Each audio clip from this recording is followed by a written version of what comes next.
সুপ্রিয় দর্শক, আসসালামু আলাইকুম। চ্যানেলে সেই লাইভ অনুষ্ঠানটি যে যেখান থেকে দেখছেন সবাইকে শুভেচ্ছা এবং স্বাগতম। ব্রাহ্মণবাড়িয়া কসবা মাইস্কার গ্রামে একটি আহ, খাল রয়েছে, যে খালে এখানকার বেশিরভাগ মানুষের বাড়ির পানি নিষ্কাশনের মাধ্যম হচ্ছে এই খালটি। যে খালটি বাদুর খাল নামে পরিচিত, এটা জিয়া খালের সাথে সংযুক্ত হয়েছে। আমি শাহপরান সরাসরি যুক্ত হয়েছি মাইস্কার গ্রামে। আমার সাথে রয়েছে আহ, কুটি ইউনিয়নের বিএনপির নেতা জনাব ফিরোজ সাহেব, এবং সাথে রয়েছে স্থানীয় লোকজন। আমি এখন বিস্তারিত জানাতে তাদের কাছে চলে যাচ্ছি।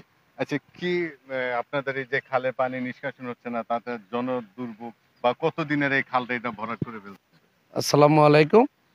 এই খালটা আমাদের এই বাদু খালের সাথে সংযুক্ত খাল। এটা এটা জিয়া খালের সাথে সংযুক্ত হয়েছে এদিক দিয়ে গিয়ে কালামুরা ব্রিজ দিয়ে গিয়ে এই খালটা এখন থেকে আমরা তো দেখছি আমরা দাদার আমলের আগের খাল, প্রায় 300 বছরের আগের পুরানো খাল।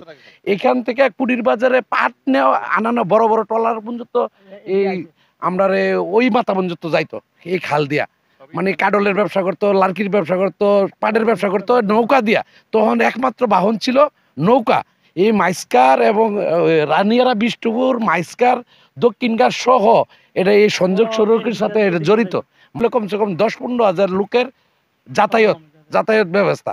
কিন্তু এই রাস্তাটা এই খালটা বইরা যখন বিক্রি করে দেয়, খালটা যখন ভরে, তখন আমরা বাধা দিই। স্থানীয় বাসিন্দারা, আমাদের এই মহল্লাবাসীরা বাধা দিলে এই আমুল লেখের দুষ্কৃতির ছত্রছায়া এই সাবেক আইনমন্ত্রীর অবৈধ আইনমন্ত্রীর লোকজনের সাথে ইয়ে করে খালটা বইরা বিক্রি করে দিছে। এখন আপনারা প্রশাসনের কাছে কি দাবি জানিয়েছেন? আমাদের প্রশাসনের কাছে আমার আকুল আবেদন, আমাদের এই এই এই এতগুলা লোকের আমি একটা গণসিংহেসার লইয়া প্রায় 280 জনের একটা দরখাস্ত আমি মাননীয় টিউনু সাহেবের কাছে আমি দিছি।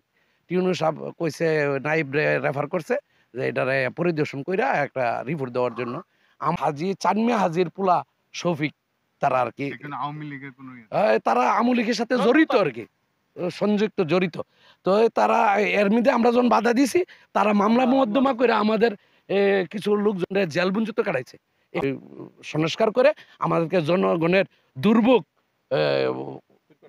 দূর করার জন্য আমি আকুল আবেদন, আপনাদের মাধ্যমে আকুল আবেদন, জনগণের পক্ষ থেকে আমার আকুল আবেদন। আমি একজন কুটি ইউনিয়ন সাবেক বিএনপির সিনিয়র সহসভাপতি হিসাবে আমি এটা আকুল আবেদন করতেছি। আর চাচা ফিরোজ মিয়া যেটা কইছে এইটাই, যে তারা এই জোরপূর্বক বাবা অনেক কিছু ইয়া দেখায়া এই খালটা বলে রয়েছে 300 বছর আগের এই খাল। কথা বুঝিনি, 300 বছরে এই খাল নৌকা যাইতো। এর আষাঢ় মাসে তো আমার ইয়া চাচা আছিল, ওনার বাপ তারপরে অনেক চেষ্টা করছে, আওয়ামী লীগের আমলে অনেক চেষ্টা করছে এই আমার চাচা ফিরোজ মিয়া, তারা অনেক যে খালটা না বরুক। কিন্তু আমরা তো হিন্দু মানুষ, আমরা তো আর বেশি কিছু কইতাম পারি না। তারপরে তারা এইটা জুড়ে ভরে বাধা দিছে, মামলা করে জেল বাড়ি কাটছে আমার চাচা। আমি আমার ওই বাড়িটা গেলাম। আমার এই খালটা ভরাতে আমার বাড়িটা দেখেন গিয়া স্যার, মানে কি কিরম ভাঙাটা ভাঙছে। আমি 20,000 টাকা, 10,000, 20,000 টাকা দিয়ে আমি বাড়িটা ভরতাম পারতাম না। ওখানে আমি আপনাদের কাছে চাই, এই জায়গাটা জনগণের যাতে সুখ সুবিধা করতে পারে সেই ব্যবস্থা আপনারা আমরা কইরা দেন। আপনার কাছে এই অনুরোধ আসলো।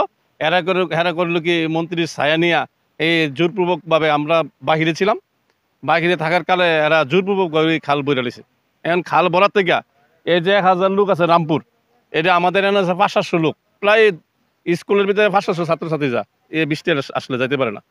আমরা চাই আমাদের পূর্বের খাল আবার উদ্ধার হোক। প্রশাসনের কাছে, আমাদের প্রশাসন, কসবার প্রশাসন, আমাদের ব্রিগেডিয়ার প্রশাসনের কাছে আমাদের আকুল আবেদন, আমরা জনগণ আমাদের এই অবৈধ সরকারের যে দুর্নীতি হয়েছে, দুর্নীতি কাজ আমাদের মুক্ত করে দেব। আসসালামু আলাইকুম। এখন স্থানীয় এবং নেতৃস্থানীয় লোকজনের কাছ থেকে জানতে পারলাম এই খালটি বিগত 300 বছর আগের এই খালটিকে ভরাট করে তাদেরকে একটি ড্রেন দিবে বলে এই কথা বলে আওয়ামী লীগের নেতৃস্থানীয় লোকজন ভরাট করে বাড়িঘর করে এগুলা অবৈধভাবে বিক্রি করে দিয়েছে। তাই স্থানীয় লোকজন প্রশাসনের কাছে, আমাদের কসবা উপজেলা ইউনিয়ন মহোদয়ের কাছে একটি দাবি জানিয়েছে যে পুনরায় এই খালটিকে খনন করে দেওয়ার জন্য। Shahparan, channel S, Kasba.